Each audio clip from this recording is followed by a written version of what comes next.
Welcome to the Deep Dive.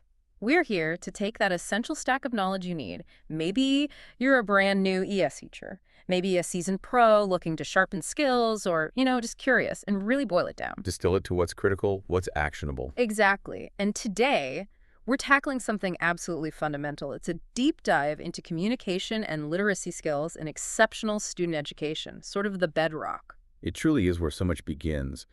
Success in school, really in life too, it hinges so much on how well students can communicate their thoughts and how well they understand what's being communicated to them. Right.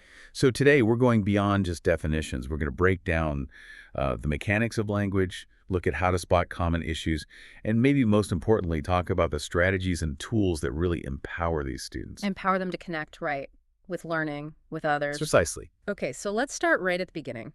When we talk language skills, there's a fundamental distinction we need to make first. You often hear about receptive language versus expressive language. Can you unpack that for us? Absolutely. Think of it like input and output. Receptive language is the input side. It's all about comprehension. Understanding. Yeah, understanding what you hear, what you read, or even what you see in sign language. It's taking language in. Okay. Expressive language, then, is the output.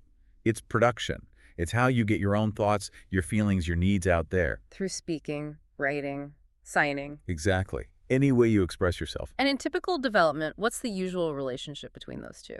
Input and output. Well, here's a really key point. In typical development, receptive language almost always outpaces expressive language. Always. Pretty much always. At any given stage, kids understand way more words, more complex sentences, more social rules than they can actually produce themselves. That's huge for a teacher. Because if a student struggles to answer a question, Right, you can't just assume they don't understand the concept. their input system might be working fine, but the output? Yeah. Maybe that's where the block is. Exactly, and this points to something fascinating.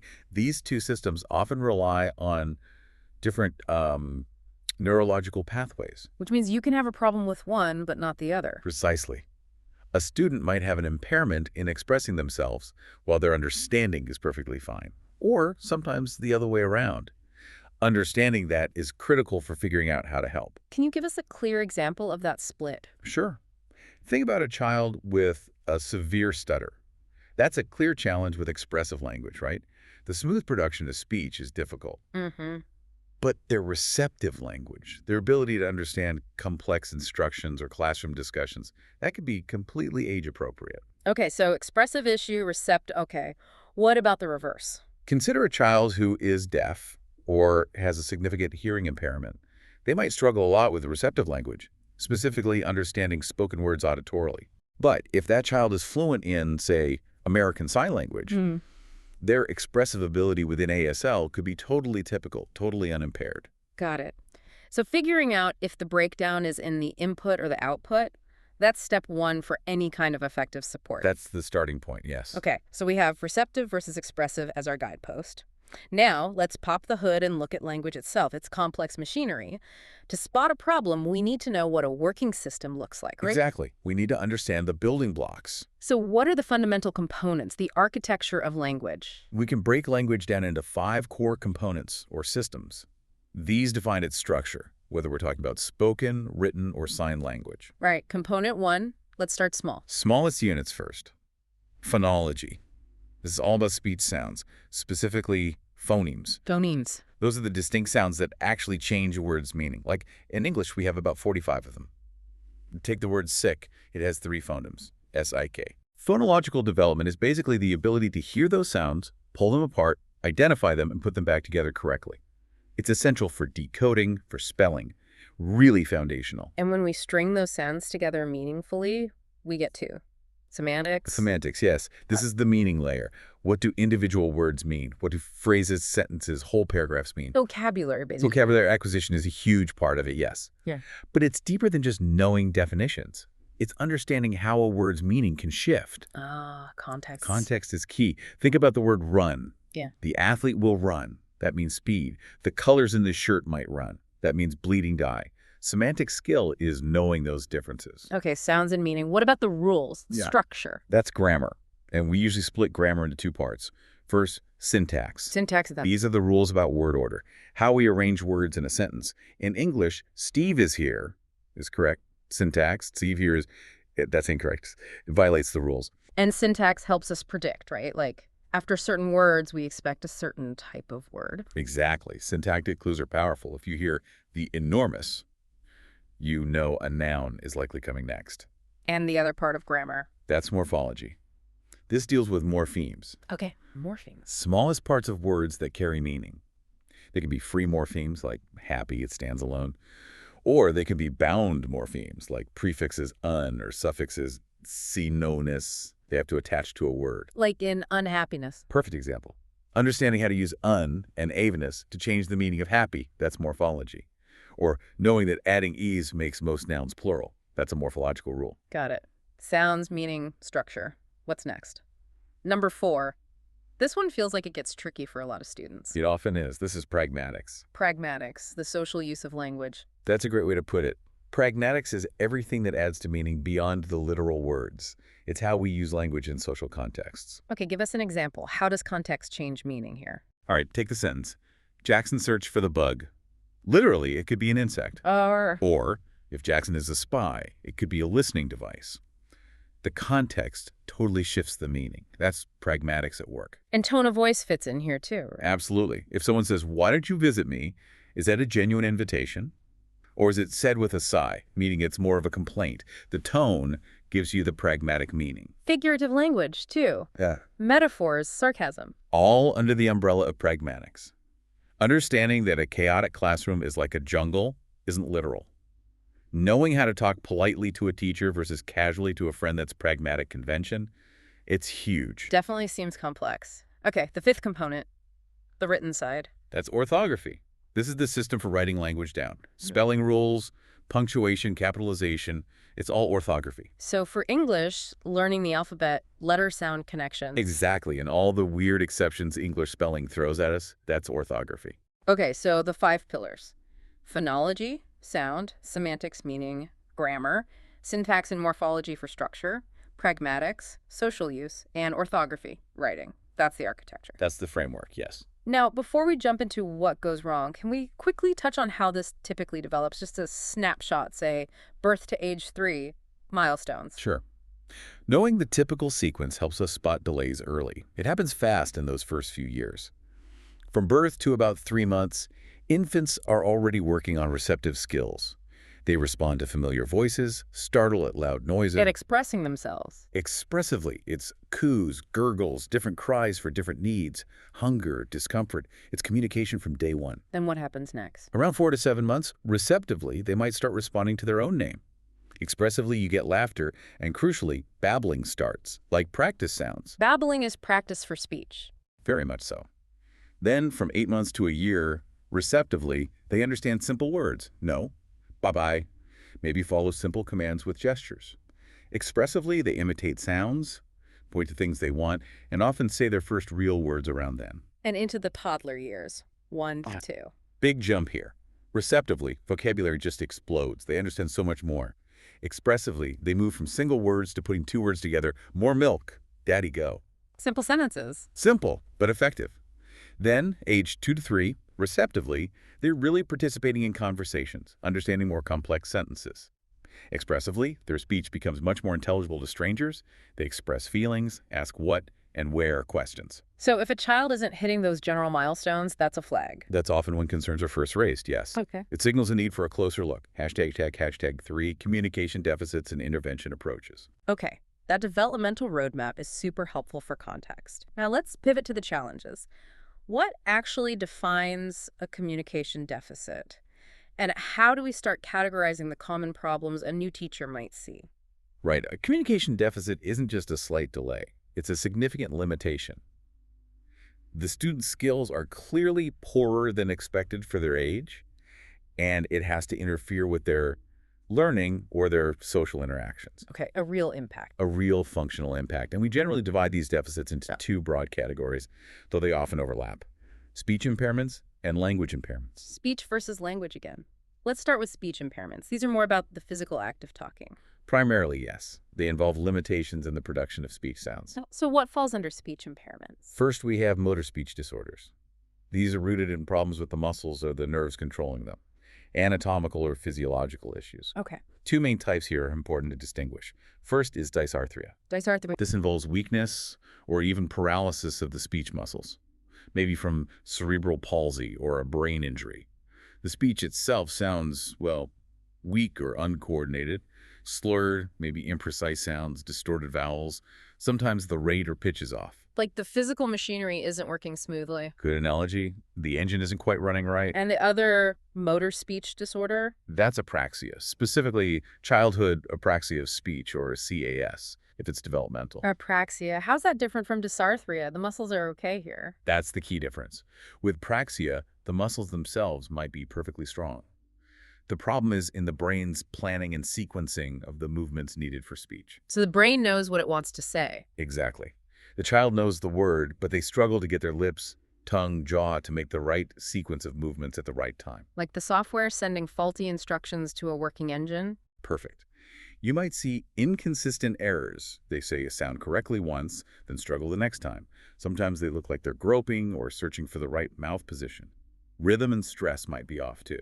That difference, muscle weakness versus planning difficulty, must be important for therapy. How might a teacher notice it? A big clue is consistency. Dysarthria often leads to consistent errors related to the muscle issue, like a persistent slushy sound. Apraxia often shows up as highly inconsistent errors. The child might struggle more with longer words or starting to speak. Okay, motor speech disorders. What else under speech impairments? Problems making specific sounds. Right. Those are articulation disorders. This is difficulty producing certain speech sounds correctly long past the age you'd expect. Like lisps. Or trouble with sounds. Exactly. We categorize the errors. Omissions, leaving sounds out, like saying at for hat. Substitutions, replacing one sound with another, like wabbit for rabbit. Or distortions, making the sound but incorrectly, like that slushy or lateral lisp.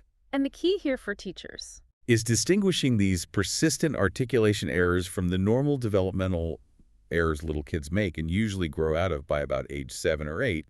If it persists, it needs attention. Got it. What about rhythm and flow? Those are fluency disorders.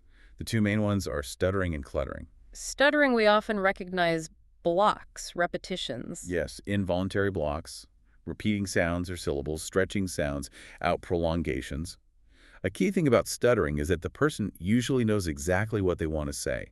The difficulty is in getting it out smoothly. Okay. And cluttering, how is that different? Cluttering is less known. It's characterized by speech that's too fast, maybe irregular in rate, often sounds mushed together, slurring syllables, omitting sounds or word endings. And unlike stuttering, people who clutter often seem disorganized in their thoughts, maybe unsure of what they actually intend to say. The fluency breakdown seems linked to language formulation too. Interesting distinction. Stuttering. Know what to say, struggle to say it. Cluttering.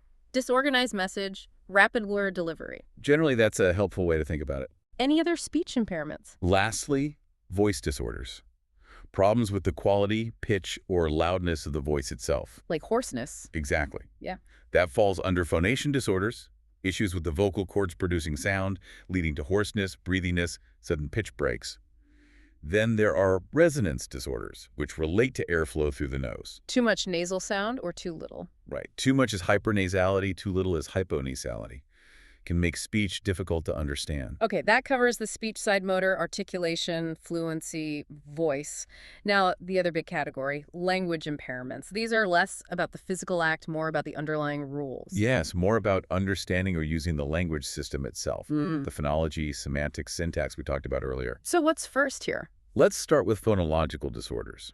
This one is often confused with articulation disorders, but it's different. How so? Remember, articulation is about the physical production of a sound. A phonological disorder is about the brain's organization of the sound system. The child struggles to mentally distinguish or learn the patterns of sounds in the language. So they might confuse sounds that are similar. Exactly. They might have trouble hearing the difference between K and T, for example.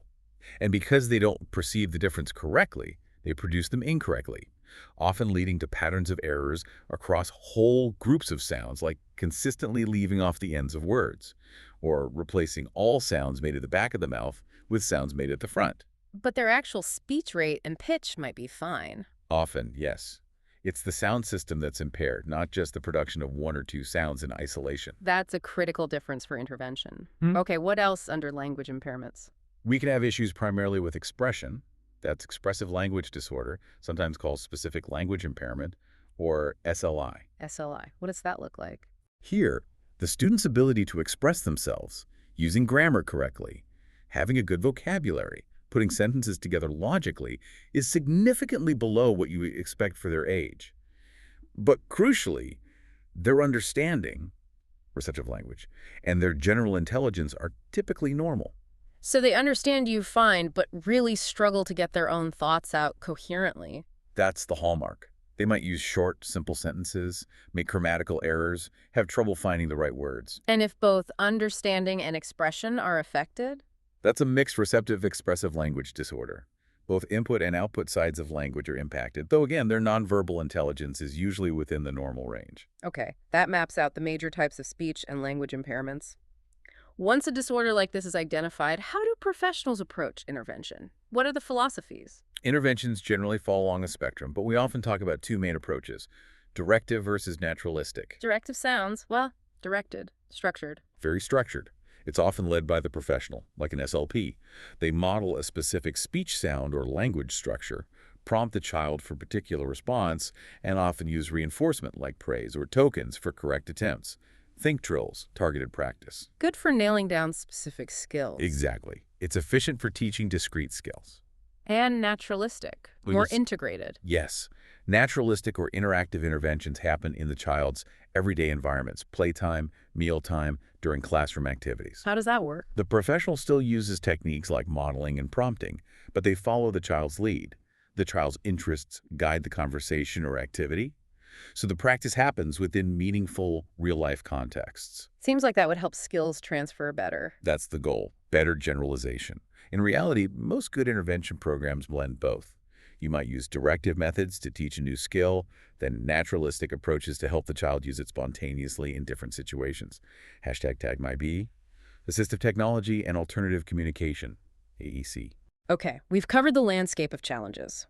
Now let's talk solutions, specifically the technology that helps bridge these communication gaps. We hear terms like assistive technology, AT, alternative communication, AAC. Can you clarify these? Sure. Assistive technology, AT, is the broadest term. It's really any item or piece of equipment, whether simple or complex, that helps someone with a disability maintain or improve their functioning. Like glasses or a wheelchair. Absolutely. Those are AT. Now, alternative communication systems are specifically systems used to replace conventional ways of communicating, like speech or writing. Okay. And AAC, which stands for Augmentative and Alternative Communication, is the umbrella term that covers both the assistive tools and the alternative systems used to help people with complex communication needs. Augmentative means it adds to existing speech. Alternative means it replaces it. Got it. So AAC covers the whole spectrum. Let's look at specific needs. What kind of AT and AAC help students with visual impairments? Well, the classic system is Braille. It's a tactile system of raised dots representing letters and numbers. It's a code, right? Not its own language. Exactly. It's a code for representing written language, like English. And it's important to note it's not just a simple letter for dot substitution. Braille uses many contractions to save space, so learning it is quite complex, like learning intricate spelling rules. And beyond Braille, what about digital tools? Technology has been a game changer here. We have screen reader software that reads aloud everything on a computer screen, text, menus, buttons. Essential for computer access. Totally. Then there are digital book readers, which read electronic texts aloud, often with features to help track visually. Scan-read systems are great. You scan a printed page, and the system converts it to speech almost instantly. Wow. And of course, screen magnification software, which simply enlarges text or parts of the screen for students with low vision rather than total blindness. Huge range of supports there. Now, for hearing impairments, what are the key technologies? We can think about it in categories. First, technology to make sound more accessible. That includes assistive listening devices, ALDs. Like FM systems in classrooms. Exactly. They amplify the speaker's voice and reduce background noise. And of course, personal amplification, like hearing aids or cochlear implants. Then there are devices for alerts, right? Yes, alerting devices. Since auditory alarms might not be heard, these use alternatives loud sounds if there's some hearing, but also flashing lights or vibrations for things like fire alarms, doorbells, phones ringing. And for actual communication. Technology offers a lot. Standard texting and video conferencing are huge. Then there are specialized text telephones, TTYs, though less common now with mobile tech. Closed captioning, CC, on videos and TV is vital, and speech-to-text translators can provide real-time captions of spoken conversations. And the major alternative system. That would be American Sign Language, Right. ASL. And it's crucial to remember ASL isn't just signed English, it's a completely separate natural language with its own vocabulary, its own grammar rules, its own pragmatics. A distinct language. Got it. Okay, finally, what about AAC for students with speech or language impairments, especially those who might also have physical challenges? This is where AAC really shines, and it ranges from low-tech to very high-tech. Low tech first. The classic is a communication board. This could be as simple as a laminated piece of paper with pictures, symbols, or words that the student points to. Like pointing to a picture of drink or bathroom? Exactly. Yeah. Simple, but effective. The high-tech version might be a computer screen showing similar arrays of choices. And for students with limited mobility, these can be controlled in amazing ways. How so? Maybe through head movements or even eye gaze. Systems track where the student is looking on the screen to make selections. Incredible. And devices that actually speak. Those are voice output communication aids, VOCAs, Mhm. sometimes called speech generating devices, SGDs. These produce spoken output. Either recorded messages or computer voices. Both. It could be pre-recorded words or phrases, or synthesized speech generated from text or symbols the user selects. How they operate it depends on their abilities. Could be a keyboard, a touch screen, switches activated by small movements, or that eye gaze technology again. So there's likely an AAC option to fit almost any need and physical ability. The field has advanced tremendously. The goal is to give everyone a voice. That range of tools is really inspiring. It highlights that commitment to access. Okay, let's shift gears now to what's arguably the cornerstone of academic learning. Literacy development. Reading. For any teacher, especially in ESE, understanding how reading develops is just non-negotiable. Absolutely. And reading ability doesn't just appear, it develops through distinct stages. Where does it start, even before actual reading? It starts in the pre-reading stage. This is where young children, usually through being read to and seeing print around them, start to grasp the concepts of print. Like, print carries meaning. We read left to right. Exactly. That those marks on the page tell a story, that reading goes in a certain direction top to bottom, that the story stays the same each time. They learn that print is a meaningful system. Okay, stage one, then comes the heavy lifting. Then comes the learning to read stage.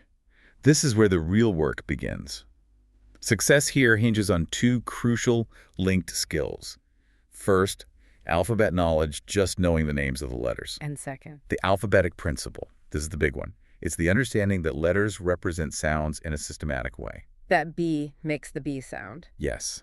And this whole stage is heavily supported by phonological awareness, that ability we talked about earlier to hear and play with the sounds in language like syllables and rhymes, and especially the individual phones. So instruction here is focused on Decoding, cracking the code, sounding out words, and also building up a bank of sight words, those common words like "the" is "you," that kids learn to recognize instantly. Fluency at this stage is usually pretty slow, pretty effortful. makes sense after they get the basics down. They move into the transitional reading stage. Mm. Decoding becomes much more automatic, faster. They recognize more sight words instantly. So less brain power spent on just figuring out the words. Exactly. Which frees up mental energy to focus more on comprehension, understanding the meaning, making inferences, predicting what might happen next. They become less reliant on constant help. And the final stage, the goal. Reading to learn. At this point, the mechanics of reading are largely automatic. The focus shifts almost entirely to the content. They're reading to learn history, science, literature. Skills are still developing, though. Oh, definitely. They continue to refine skills, like applying phonics to complex words, reading critically, understanding different text structures, knowing when to read closely versus when to skim. Reading becomes the main tool for acquiring knowledge across all subjects. Okay, that's the roadmap. You mentioned phonological awareness is critical for that learning to read stage. For students with exceptionalities, maybe those at risk for dyslexia, how do we teach these sound skills effectively? It needs to be explicit, right? Explicit and systematic are the key words. You can't leave it to chance. Instruction has to move logically from easier skills to harder ones, from larger sound units to smaller ones. Like starting with rhymes or syllables. Yes. And then focusing intensely on phonemic awareness, The ability to manipulate those individual phonemes, the smallest sounds. That's the piece most strongly linked to reading success. What does that look like in practice? Give us an example for syllables first. For syllable awareness, you might do clapping activities, clap the syllables in butterfly, butterfly, or use manipulatives like the word break activity, use Lego bricks.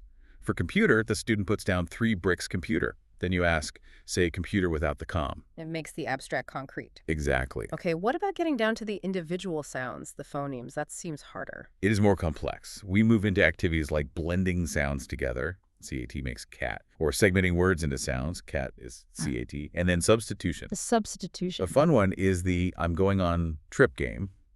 Teacher starts, I'm going on a trip and I'm bringing a banana. The next student has to bring something starting with the same sound, B. Like book or ball. Right.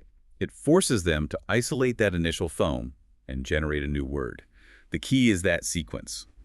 Start easy, rhymes, first sounds, then get harder, blending, segmenting all sounds, manipulating sounds within words. This kind of systematic phonological work is vital for supporting students with or at risk for dyslexia. Can you quickly define dyslexia for us? What should teachers know? Sure. Dyslexia is a specific learning disability, neurological in origin, that primarily affects reading and spelling skills. The key is that the students' difficulties are unexpected given their overall intelligence. So they're bright, but reading is disproportionately hard. Exactly. Symptoms often include trouble recognizing familiar words quickly, difficulty decoding unfamiliar words accurately, poor spelling, sometimes difficulty with rhyming, and because reading is such a struggle, they might become very reluctant to read. It's not about effort or intelligence. Absolutely not. It's a difference in how the brain processes language, particularly the phonological aspect, and it exists on a spectrum from mild to severe. Okay. Now, these kinds of systematic phonics and phonological awareness activities are usually part of larger reading programs. What are the main types of programs schools use? We generally talk about 3 tiers of programs. First is the core reading program. The main one everyone uses. Right. This is the primary program used in general education. It should be comprehensive, explicit, systematic, covering all the key reading components: phonemic awareness, phonics, fluency, vocabulary, comprehension. It provides the day-to-day lessons, practice, assessments. But sometimes the core program isn't enough or has gaps. Correct. That's where supplemental reading programs come in. If the core program is maybe a bit weak on, say, fluency practice, a teacher might use a supplemental program just to boost that specific area, maybe for the whole class or small groups. And for students who need much more intensive help, like those identified through RTI. That's the role of intensive intervention programs. These are specialized, often highly structured programs designed for students with significant reading difficulties, including dyslexia. The goal is usually to accelerate their progress significantly, to try and catch them up to grade level. They often involve more instructional time and smaller group sizes. #TagShag6. Literacy across the content areas and metacognition. All right, let's focus now on skill 6 from our outline, really boosting word recognition and fluency. You said skilled readers use multiple cues simultaneously. It's not just sounding out.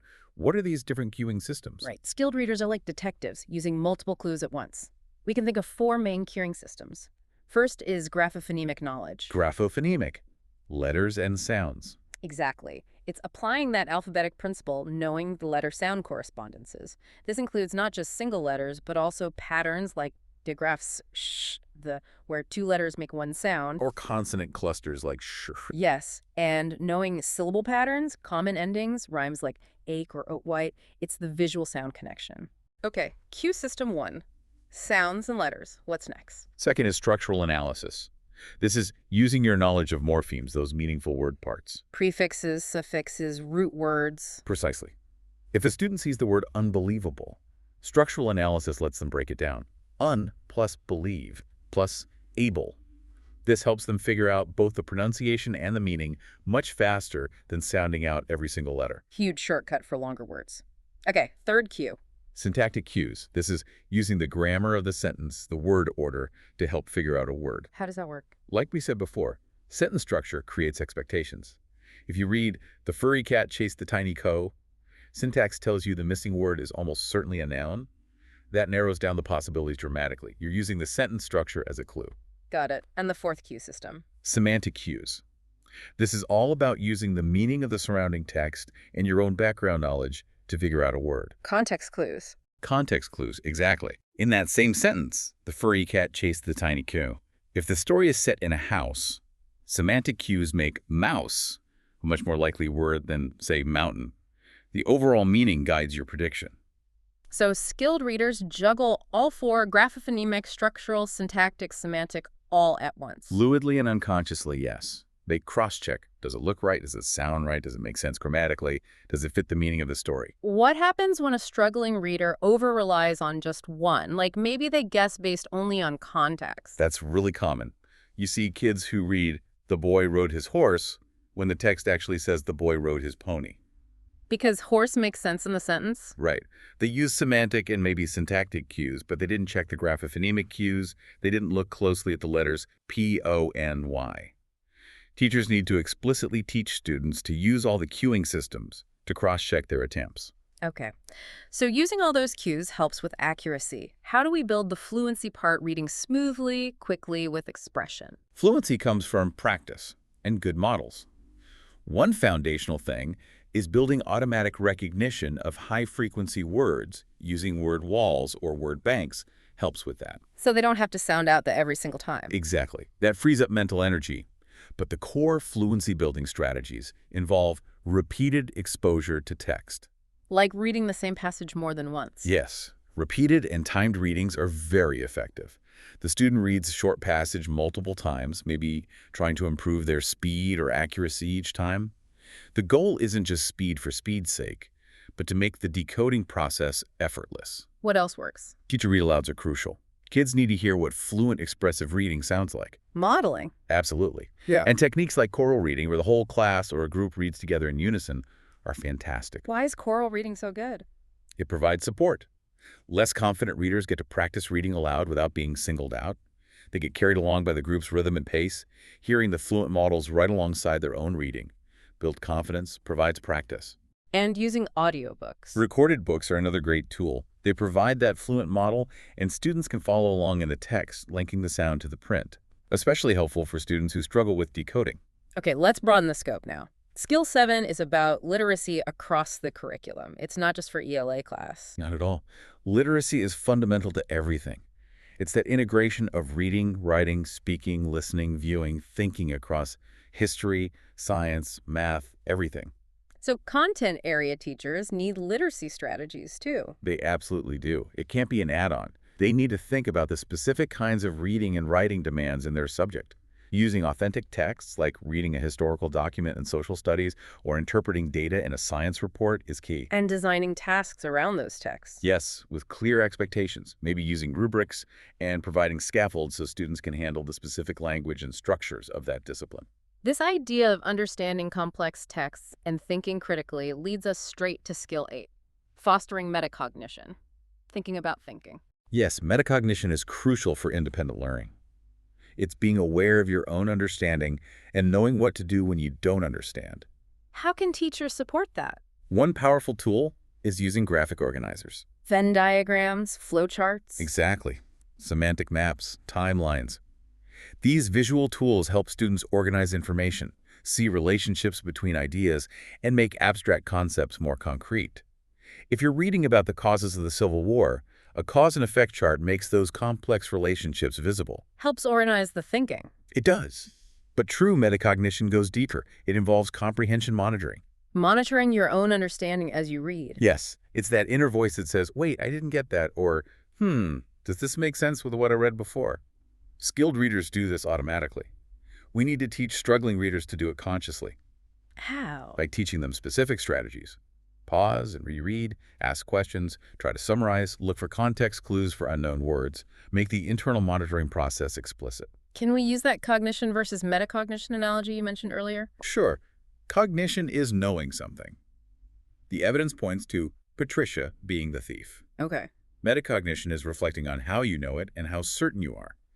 I concluded Patricia's the thief, but I realized that conclusion might reflect my own bias. Because the evidence isn't absolutely clear, I need to re-examine it. Ah, it's that awareness of your own thought process, its limitations, its origins. That's it, self-awareness as a learner. Are there specific teaching frameworks that build this? Yes, multiple strategy instruction frameworks are designed for this. A classic example is reciprocal teaching. Reciprocal teaching, how does that work? Students work in small groups and take turns leading a discussion about a piece of text using 4 specific strategies.